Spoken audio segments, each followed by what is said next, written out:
2006년 12월요. 2006년, 네. 2006년도에 구입하셨습니다. 구입 가격이 얼마입니까?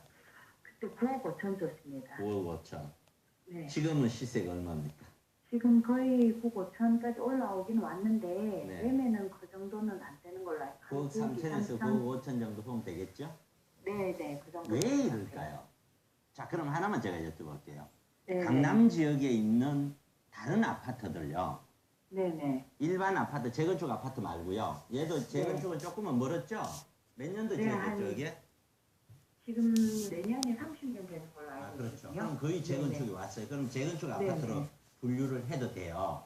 네. 자, 그러면은 재건축이 아닌 아파트가 있잖아요. 이제 10년, 네. 15년 되었구나. 또는 네. 신축되는 거 10년이 안 된 아파트들. 네. 그 아파트들은 가격이 지금 어떻게 움직였는지 혹시 아세요?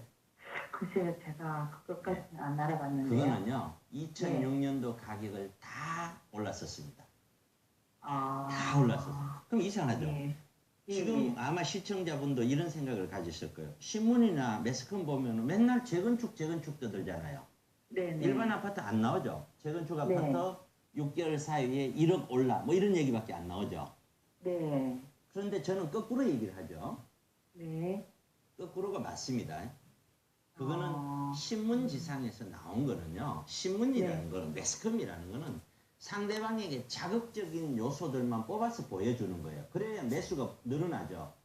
네. 일반 아파트 1억 올라 그거보다는 재건축 아파트가 훨씬 더 강하게 와닿죠. 네. 경기도에 가면은 재건축 아파트 올랐는 것보다 훨씬 더 많은 아파트들이 다 올랐어요. 자, 본론으로 말씀드리면은 얘는 이 아파트 자체는 재건축으로 분류를 해서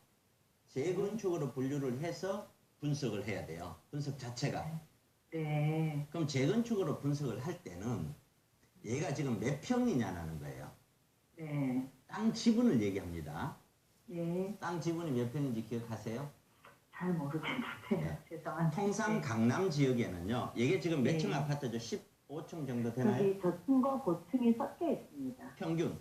대충 12에서 15 되죠. 예예. 네. 15까지는 아니고 14층짜리가 있고 5층짜리가 있고. 예, 제가 일반적인 설명을 드릴게요. 예. 강남 지역에 있는 대다수의 거의 90% 이상의 아파트는 네.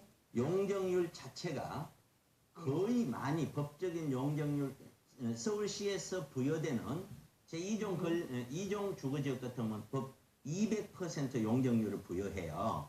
네. 용적률이라는 것은 땅 면적 대비 건물을 몇 평이나 지을 수 있냐 이거거든요. 200%라고 하는 거는 땅 100평이면 건물 바닥 면적이 합쳤는 것이 200평까지 짓는다는 뜻이에요.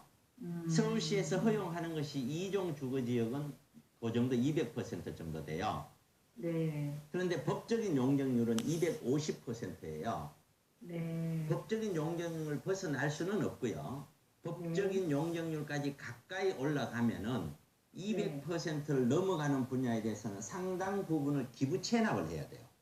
아. 그러면은 얘는 통상 지금 현재 강남에 12층에서 15층 되어 있는 30평대 아파트 지분은 16평에서 18평이 거의 대다수입니다. 요거는 용적률이 거의 180%에서 190% 작게는 170% 가까이까지 돼 있는 겁니다. 예. 이 자체가. 그래서 그 용적률을 감안해서 우리가 재건축을 분석을 해야 되는데 좀 어렵더라도 지금까지 했는 얘기는 그렇다라고만 이해를 하시고요. 네. 가장 중요한 거는 얘가 가지고 있는 지분이 예를 들어 가운데 평수로 해서 17평이라고 가정을 하십시다. 네. 그럼 나중에 내가 들어갈 수 있는 돈 하나도 내지 않고 들어갈 수 있는 아파트 평수가 몇 평이나 될까? 그것이 중요하잖아요. 네. 그거는 강남 지역 같은 경우에는 130%를 계산하면은 거의 보수적으로 계산하는 겁니다. 140%는 조금 무리일 수가 있어요. 네. 그럼 130% 계산하면은 17평에서 130% 같으면 50일 더하면은 22평 정도가 돼요. 네. 그러면은 만약에 140%라 계산하더라도 한 24평 이 정도밖에 안 될 거예요. 네. 그러면 지금 갖고 계신 이 아파트가 재건축이 된다고 해도 네. 무상으로 받을 수 있는 평수는 22평이나 24평이란 뜻이에요. 아, 진짜요? 예. 그러면은 36평인데도요? 절대 안 됩니다. 그거는. 그러면은 갖고 계시는 아파트를 지금 현재 네. 시세가 9억 5천이라고 그랬어요. 네. 그러면 거기에 지금 재건축이 되었다고 가정을 해요. 네. 그럼 거기서 예를 들어서 22평이나 24평 받으면 시세 얼마 갈 것 같아요? 10억 안 가겠죠? 안 가겠죠? 예. 그럼 지금 시세가 목이 찼죠? 네네. 그러니까 무조건 파는 거예요. 아. 이해 가시죠? 예, 예. 이렇게 하면은 적어도요, 강남 쪽에 있는 재건축 아파트 60, 70%는 거의 맞아요. 그래서 제가 둔촌 주공도 맥시멈 130%로 제가 잘라서 얘기했고요. 저쪽에 있는 저 서초에 있는 방배 5구역 같은 재건축도 130%라고 제가 잘랐어요. 처음부터. 예. 뭐 다른 데서 140%, 150%, 160% 그건 말이 안 되는 얘기예요. 그건 2008년 이전 얘기예요. 그 내용은 깊이 있는 내용들은 세미나 시간을 보면 들을 수가 있는데요. 그 내용이 워낙 방대하기 때문에 그래요. 어쨌든 이런 내용이니까 당연히 파는 거는 맞죠. 네. 그러면은 옆에 있는 현대를 재건축한다고 보십시다. 네. 그럼 현대를 재건축할 때는 문제는 뭐예요? 차라리 일반 분양을 받는 거죠. 네. 일반 분양을 받는다는 것은 시세 차익보다도 실거주 목적이 확률이 높다는 거죠. 그러면 적어도 지금 현재 상태에서 이런 형태의 투자는 내가 실거주를 꼭 해야 되는 특수한 경우가 아니면은 투자로서는 별 재미 없다는 얘기입니다. 아, 그 옆에 이제 공무원 아파트가 재건축이 되는 경우에도 투자로서는 메리트가 없다는 말씀이시죠? 당연한 겁니다. 당연한 겁니다. 예를 들어서 지금 강남 지역에 신축 분양되는 것이 경기가 뒷받침이 되고 부동산 가격이 오를 때는 분양을 받으면 프리미엄이 5천에서 1억씩 붙습니다.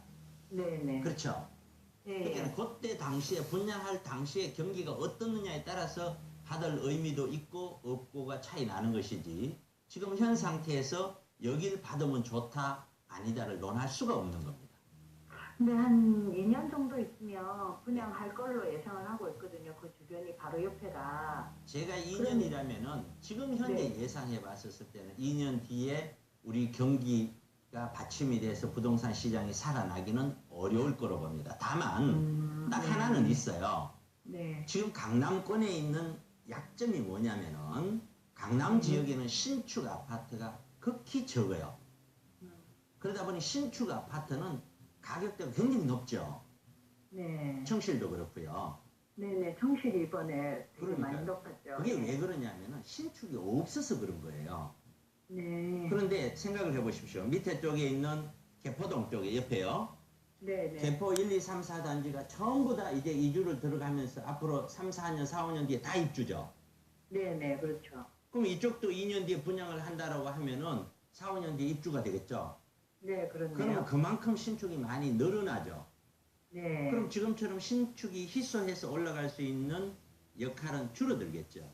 아. 그래서 지금은 이거든 저거든 관망을 하고 그때 상황을 보고 결정을 해야 됩니다. 지금은 결정할 게 아닙니다. 아, 근데 일단 매도를 그러면 하고 기다리는 게 네. 나을까요? 그러면 그렇게 하십시오. 매도를 하고. 네네. 그 정도 정리하겠습니다.